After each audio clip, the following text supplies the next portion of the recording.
I'm not super enthused right now. Um, right?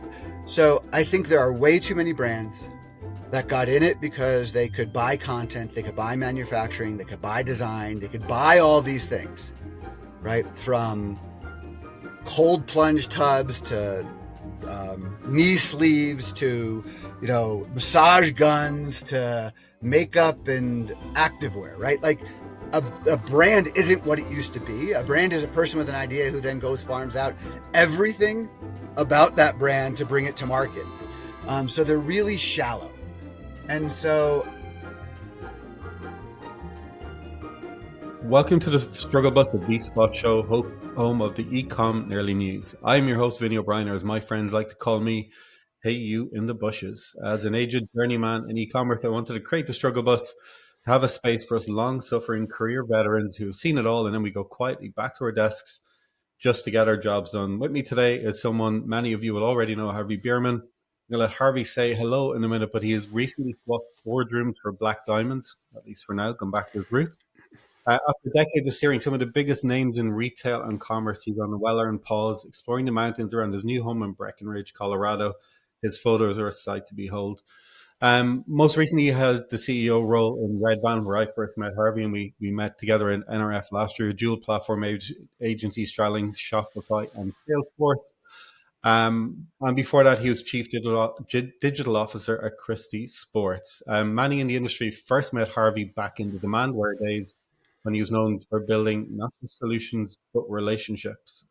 That's a starting point, I think, for the conversation, Harvey. You posted on LinkedIn the other day, and maybe when you're saying hello to people, you put up this picture of all the roles that you were hiring for in Demandware, I think in 2014. Take us back maybe a little bit there and give us that moment in time. Where were you? What were you doing? What was the health of the industry like? that was a really interesting time. I think it was actually February of 2010. And that to me was really the birth of Demandware.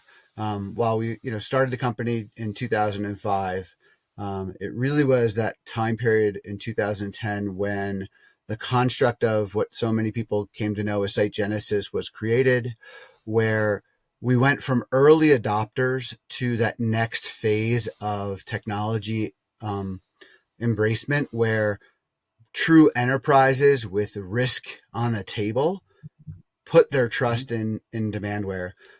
I was flying between Burlington, Vermont, which is where Burton Snowboards was, Yep. Portland, Oregon, which was where Columbia Sportswear was, Flagstaff, Arizona, which is where Deckers Corp was, or UGG Footwear, Yeah. and Boulder, Colorado, which was where Crocs was. It's really interesting if you think about those four cities. They all have pretty big institutions in place. They're college Mhm. towns. They're pretty progressive towns. They're innovative towns with incredible brands. And I Uh-huh. had the just absolute privilege of connecting these brands to this technology that was enabling the global transformation of commerce in a way that nothing had done prior. Um, and to this day, the relationships I formed at those four brands Mhm. shape almost everything in my life, from where I live to the opportunities I have had and probably will have in the future, um, to who I have drinks and dinner with when I go to networking and industry events, to people Uh-huh. I call friends. It's pretty incredible. The brands that emerge from those places as well are pretty unique and very hard to replicate. I think the four cities that you mentioned have a unique type of personality when it comes to their place in North America. Tell us a little bit just about the culture so people maybe aren't familiar get to know a little bit about them. And I think in particular what it meant for the brands and their ability or their openness to adopting technology solutions.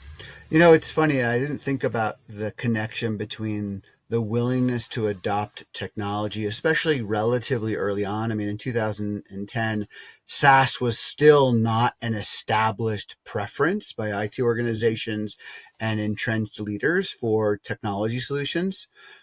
E-commerce was a business that few brands leaned into heavily.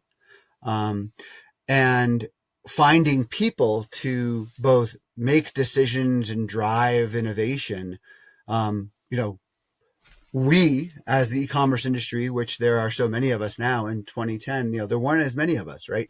There weren't as many Mhm. retail operators or new graduates or, kind of converts from other parts of the business that adopted this technology. And when you think about the overlay of the Demandware and the SaaS trajectories and that time in the market with those four cities, what you find is they're relatively young cities.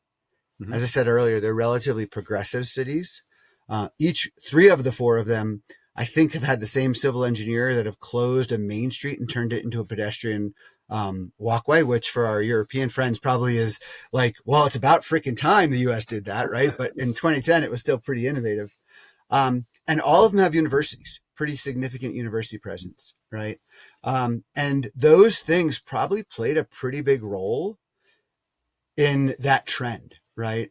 You noticed I didn't talk about Dallas or Chicago Mm. or, to be honest with you, even Boston, where we were based, right? That's not Yeah. where these brands, these customers, these partners that we had signed very early in the Demandware days came from. And if you look at where those brands are today, I mean, all of them are in a significantly different position. I think Mhm. Crocs was a sub-billion-dollar business at the time, and they're now, I don't know, $4 or $5 billion, right? Mhm. Uggs is and Deckers is a juggernaut beyond belief. And Burton Snowboards is this core year-round multi-brand business as well. So really cool. And then the people too, right? The people at these orgs that were there in 2010 have all gone on and been, CEOs of companies, Yeah. CDOs of companies. I mean, I'll mention a couple, right? Chris Ladd, Paul Zengel, um, Jeff Lord. I mean, these are guys that have been around and people know. Can I? There's so much in that I'd like to just kind of get to first before we fast forward a little bit. But the first thing is about the people. Do you, in your experience, have you seen it better to have a generalist lead an organization, or are you of the belief that we need like an accounting style leader in the organization, or someone who can traverse all those different hats that you got to wear, particularly back in 2010? So let's go through phases, right? In 2010, it was people willing to break shit, and pardon my French there, but I think that No, was no. a really, really critical attribute of successful leaders in these spaces at that time. There were Mm. folks that were willing to be wrong, that were folks that knew that if they made a mistake, they had the ability to correct it and to drive. Were okay being accountable for the successes and the failures. So true, innovative types. Now, I'll say in all of those businesses today, there's much more risk on the table for those brands, and Hmm. decision making probably needs to be a bit more pragmatic, right? Change probably needs to be a little bit slower because there's, Hmm. in some cases, probably hundreds of people in these digital orgs now that the change impacts. Back in the day, if John Kalinich at Decker said, "Hey, we're going to sign this Demandware thing and we're going to go put in XYZ," he looks around the room, he talks to seven people, and that's the entirety of what it is. Right. For the team running Deckers today, you've got brands all over, you've got teams in different cities, you've got decision making that's much more distributed. It's much more, I'll use the word political, but really it's pragmatic is probably the right word. I So it just want to changes over time. I just want to paint a picture for people back at that time because I was on this side of the pond working in the UK market at the time. But the difference in now and then, I remember going out with my customers because I worked at eBay at the time. We would go for a beer after work. You would carry your laptop in a bag and you would have a text message alert coming from Pingdom to tell you if the site was down. If the site went down, someone was going to call you and say, what the fuck is going on? And you could be sitting in the pub with your laptop out trying to figure out what the hell had happened. It's an incredible place that we came from, but it just gave you a different sense of responsibility and shared ownership. I think that doesn't really exist today, or maybe in a different way. Yeah, it's funny. You think about the Shopify ecosystem, which is where a lot of the brands are today, right? Yeah. And where the focus and concern is on the brand owners or the business owners in Shopify. you know, I'll use an analogy. When we brought Demandware, we used to talk about Demandware as a utility of commerce, right? We wanted to make it so that you turn the light switch on and you didn't worry about the power, you didn't worry about the wiring, you didn't worry about the grid, the light went on. And if your light bulb went out, you changed the light bulb, but you didn't have to worry about anything behind the light bulb, right? Um, and while we delivered that pretty well, it was still the early days of SaaS, right? There were still problems. And with the Demandware infrastructure, you still had all your custom code on top of it. You still had all your third-party integrations. Mm-hmm.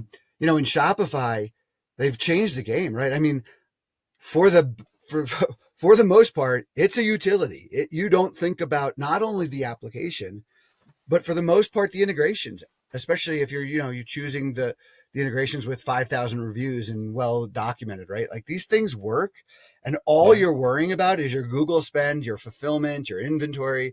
But that infrastructure layer is so abstracted and so much outside of anyone's daily concern. Mm-hmm. It's a different business. It's just a different business. So has that low bar to entry made the industry more fragile? Because we talked a little bit about the way that agencies have to start finding white space or in revenue into the future. We've talked about the metric that is total cost of ownership, which is complete. It's nonsensical, really. And I want to kind of move forward a little bit, but the fact Shopify have done so much to, God, it's gonna kill me to say this, but to democratize technology. We should just shut down the podcast right now because I said that. But the fact they've actually gone and done that, the lowering the barrier to entry is my point. Have they made a more fragile industry for us? So back in the day, I love it. There, you can shut it down because I said back in the day, right? Back in the day, there was there were table stakes. There was a Mason Dixon line, whatever you want to call it, Just gonna lost you um, there for a second, Harvey. about what it took to be in a business. Right? You had to have a certain amount of expertise and competency and a certain amount of capital. Those things don't exist anymore. So there's a lot more businesses now and a lot less scale now. And so it makes finding partners, betting on Harvey, businesses a lot I'll just get you to harder pause for a sec. because you really don't know if this expertise or the value prop is going to scale to a great return to a big business, or is just going to flutter out because it's a guy or a gal in a vision and no ability to execute, Mm-hmm. right?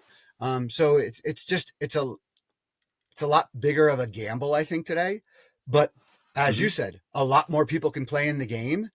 And if they create the right partnerships, find the right rocket ship, they might succeed in a world where they couldn't have in the past because they didn't have the capital to get started.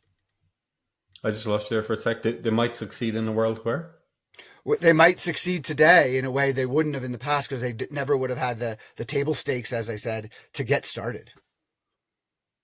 there's something else in there as well, though, that everyone who wants to can start a brand tomorrow. And you look at all the D2C brands that emerge from coastal regions and North America and everywhere else in between. They don't have the same heart or the same values that coming from a location that's a little bit different. It's something that has become an emerging trend on this particular podcast. I take the very first guest I had on. She worked for an Irish brand. They're 130 years old. They were set up in a convent by a set of nuns who needed warm blankets 130 years ago just to keep themselves warm. They said, okay, we're in the local community. Can we provide jobs for people? And can we provide a thing to do during the day for people? So this is how the brand started. And 130 years on, she, as the brand owner, has got to maintain some of that burden of responsibility, is what I say, because that's where it started and that's where it's going to continue to be.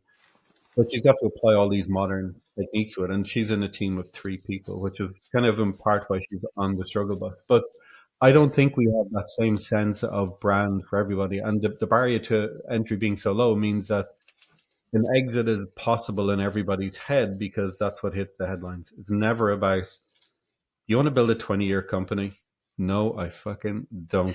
No. And Yeah, I just it's interesting think times. those values are lost. So to kind of bring that on and talk about the thing I mentioned a few minutes ago, total cost of ownership. We spoke about this as being something that has eroded value in the industry completely. I'd love to hear your kind of your raw feelings on that right now, considering that you've had a bit of time off to think this through and to figure out where your head's at with it all. And it's funny too, and I've taken some time over the last couple of weeks actually to test a couple of theories, and it seems to be out there, right? So this construct of total cost of ownership, and I'm talking specifically in the platform space right now, but it's Yeah. analogous probably to lots of other things, has been a really big talking point. And there was a time when, let's just call it, the two Goliaths in the room, right? Shopify and Salesforce for now. Hmm. And you can throw Magento in here for sure. But that the Salesforce or Demandware cost structure was materially different than the platform for Shopify, right? Um, but the platforms were tremendously different. And what's happened is ultimately is the Shopify platform has gotten better, and the Hmm. Salesforce costs have gotten lower for the platform. And then you take in the cost of the platform with the cost of payment processing, and you add those two things together, and you look at how Shopify works best when you bundle the platform with the payment processing, which is charged at a premium versus other platforms for payment processing.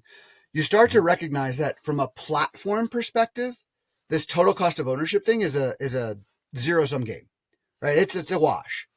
So Yeah. this value proposition that both Salesforce and Shopify, and I'm sure Magento, are championing about, we're the winner of total cost of ownership. We drive costs down. We are a smaller part of the P&L, is not coming from the technology that these guys enable, but it's the squeeze they've been able to put on both ISVs and, probably more importantly, the agency partners and SIs that make all this crap work to succeed, right? Shopify does it by making projects incredibly small, right? Like there's just not a lot Hmm. of cost involved in these implementations, which is Yeah. great for the brand, but really hard for the hundreds, if not thousands, of agencies out there that have helped Shopify become referenceable in the enterprise space or have built these incredible user experiences, right? And in the Salesforce space, right, the cost structure got out of whack because the talent pool was so small and the cost of talent went so high. Now that the talent pool is greater than the demand, the cost structure is dropping significantly. But at the same time, you now have all these boards and all these executive leaders going, hey, team, where's my savings for AI? How come we're adding more headcount? Let's reduce headcount. Let's do things more efficiently. So this Yeah. whole concept of total cost of ownership is really, in my opinion, coming Hmm. from the businesses around these platforms. And as they put that squeeze in, it's going to affect, in my opinion, innovation. Right? It's going to affect Yeah. the talent. It's going to affect the experience or the quality of work when so much squeeze is being put on the people around these platforms that make them what they are. So just to drill in on that a little bit, the one thing that's kind of glaringly obvious here is that innovation loss that you said. It doesn't come through in any cost at all, and in many cases, the brands don't have that capability or that thought leadership within their own brand themselves. So they're completely reliant on agencies to deliver innovation or ingenuity around technology. That's a huge hidden cost, a value loss within the value chain that's out there right now. If you're on the agency side again and you're thinking like, how do we rebuild this for ourselves? One, is it possible? And two, how do you do it?